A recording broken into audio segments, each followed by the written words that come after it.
श्री कृष्ण का जीवन जो है ना, वो रिश्तों के मायाजाल, मोहजाल, मोह माया, बंधनों से दूर रहने का संदेश देता है। कंस, कौरव, पांडव दोनों ही श्री कृष्ण के बहुत करीबी थे, रिश्तेदार थे, बड़े अजीज थे, बड़े प्रिय थे। लेकिन धर्म की रक्षा करने के लिए श्री कृष्ण ने रिश्तों की बजाय कर्तव्य का पालन किया, कर्तव्य को महत्व दिया। तो कर्तव्य पालन सबसे पहले है, रिश्ते बाद में आते हैं। और रिश्तों के मोह माया बंधन के जाल में फंस कर ही व्यक्ति सबसे ज्यादा परेशान है।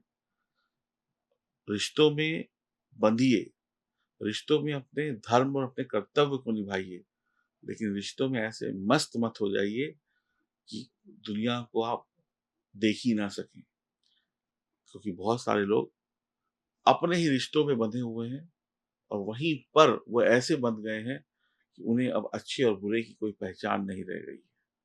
तो भगवान कहते हैं, आप अपने कर्तव्य निभाइए, लेकिन ऐसे रिश्ते में मत बंध जाइए कि आपकी आंखें धृतराष्ट्र की तरह अंधी हो जाएं। मेरा नाम है एस्ट्रोलॉजर सचिन पंडित और मैं आपके लिए लेकर आया हूँ साप्ताहिक राशिफल। क्या ऊपर जाएगा, क्या नीचे जाएगा, प्रेम संबंध, वैवाहिक जीवन, रिश्ते नाते, पढ़ाई, एजुकेशन, सक्सेस, नौकरी की बात हो या व्यापार की बात हो या नए स्टार्टअप की बात हो, क्या आपके साथ होने वाला है इस सप्ताह में? कौन सी तारीख अच्छी है, कौन सी तारीख खराब है? आपकी सफलता की गाड़ी किस स्पीड से दौड़ेगी? वैवाहिक जीवन, प्रेम संबंध, दोस्ती यारी, अच्छा बुरा सब कुछ मैं आपको बताऊंगा। ध्यान से सुनिएगा आप। ये जो जानकारी है चंद्र राशि पर आधारित है और अगर आप मेरे चैनल पर नए हैं, बिल्कुल नए हैं, तो बहुत बहुत स्वागत। तो आपके लिए शुभ समय है मेरे चैनल को सब्सक्राइब करने का, बेल आइकन के बटन को दबाने का और हमारे साथ जुड़ने का। और हमारी फैमिली में आपका एक बार फिर से स्वागत। और अगर आप बहुत पुराने हैं, बहुत लंबे समय से मुझको देख रहे हैं, तो आपका तो तहे दिल से स्वागत और आपके सहयोग के लिए शुक्रिया। 16 तारीख को उत्तम समय रहेगा, संपत्तिदायक समय रहेगा। आप अपना काम पूर्णतया आराम से कर लेंगे। यानी 16 तारीख को जो भी काम करेंगे वो आराम से होता चला जाएगा। आप आराम के साथ सभी कामों को निपटा लेंगे। 17, 18, 19 तारीख को आप के काम-काज में थोड़ी उलझनें आ सकती हैं, लेकिन उलझनों को आप जो है थोड़ी चालाकी से निपटाते हुए नज़र आएँगे। विवेक और चतुराई से आपको काम करना पड़ेगा। 17, 18, 19 तारीख को कहते हैं ना, जब घी सीधी ऊँगली से ना निकले तो टेढ़ी ऊँगली करनी पड़ती है। आपका पूरा फ़ोकस अपने काम पर होगा। कोई महँगा उपहार या कोई बहुमूल्य वस्तु आपको मिल सकती है। बेतहाशा खर्चे बढ़े हुए होंगे, इन खर्चों से आप परेशान होंगे।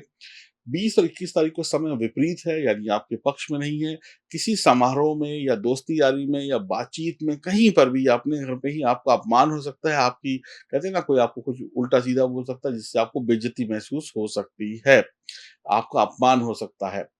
आने से पहले पैसा जाने का रास्ता खोज लेगा। भाइयों से मतभेद हो सकता है।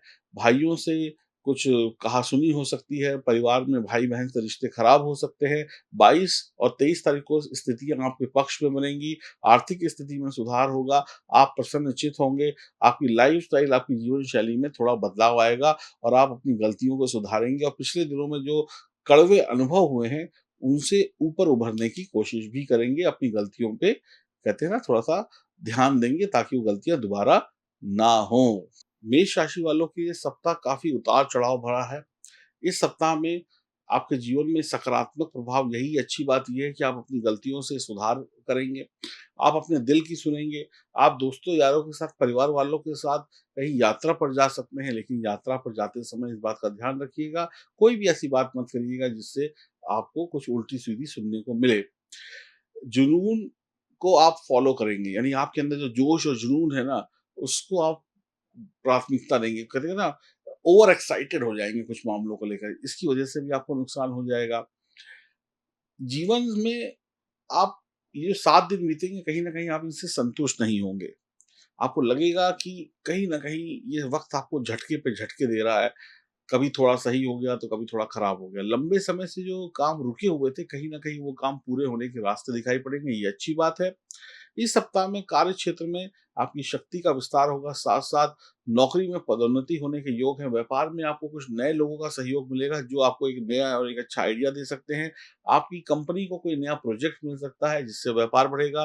परिवार में किसी बुजुर्ग व्यक्ति की महत्वाकांक्षा प्रकट होगी, यानी आपके पिताजी कह दें, आपके दादाजी कह दें कि बेटा मुझे तीर्थ यात्रा पर जाना है, बेटा मुझे ये करना है, मेरी ये दिल की इच्छा है, इसे पूरा करा दो, तो वो आपको कराने का मौका मिलेगा। उनकी इच्छा आप पूरी करा पाएँगे और उनसे आपको आशीर्वाद भी मिलेगा। घर में बच्चों की खुशियों के लिए आप पूरी मेहनत करेंगे। इस सप्ताह पढ़ने-लिखने वाले बच्चों की बात की जाए तो उन्हें एक अच्छा मार्गदर्शन मिलेगा और पढ़ाई-लिखाई अच्छी करेंगे। उच्च शिक्षा की पढ़ाई के लिए आपका किसी अच्छे कॉलेज में एडमिशन हो सकता है, लेकिन इसमें भी पैसा बहुत खर्च होगा। आपका जो पुराने समय में कोई इन्वेस्टमेंट है, उसका रिटर्न आपको अच्छा मिल सकता है, ये भी एक अच्छी बात है।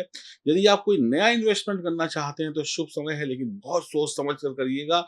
आपका जो प्यार है, यानी लव रिलेशनशिप है, उसमें एक-दूसरे की देखभाल की ज़रूरत है, एक-दूसरे के ऊपर विश्वास की ज़रूरत है, एक-दूसरे से दिली लगाव की ज़रूरत है, यानी दिल की गहराइयों से आपको मोहब्बत करनी पड़ेगी। अपनी भावनाओं को, अपने दिल की बात को एक-दूसरे को समझाना पड़ेगा। आपका जो प्यार है, वो एक पौधे की तरीके से है, उस पौधे में खाद भी चाहिए, मिट्टी भी चाहिए, हवा भी चाहिए, यानी आपके जो प्यार का पौधा है, इसको बड़ी मेहनत से आपको बड़ा करना पड़ेगा। बहुत सारा पानी पीजिए इस समय में, वरना आपके वज़न में गिरावट हो सकती है। थोड़ा-सा डिहाइड्रेशन हो सकता है। आप चुस्त-दुरुस्त बने रहने के लिए आपको कुछ शिकंजी वगैरह इस सप्ताह में पीनी चाहिए, ताकि आपका इम्यून सिस्टम बढ़िया रहे। मसालेदार भोजन से आपको दूर रहना चाहिए और इस समय में आप बुद्धिजीवी होंगे, हर चीज़ का जवाब देने में कामयाब होंगे, स्वस्थ रहेंगे, लेकिन फिर भी आपको सर्दी से या गर्मी से या सर्द-गर्द से बचना चाहिए और इस समय में आपका जो विकास है, यानी आपका जो दिमाग है, वो अच्छी तरीके से बच्चों का विकसित होगा। हम कह सकते हैं ये सप्ताह में बस आपको 2-3 झटके ये लगेंगे कि एक तो आपका कोई अपमान कर सकता है बैठे-बिठाए, आपको कुछ कह दे और आपको बुरा लग जाए। दूसरा, आपके खर्चे बहुत हो सकते हैं। तीसरा, आपको इस सप्ताह में लाभ ही लाभ है। तो 2 चीज़ों का ख़्याल रखते हुए आप आगे बढ़ें तो बहुत अच्छा रहेगा ये सप्ताह।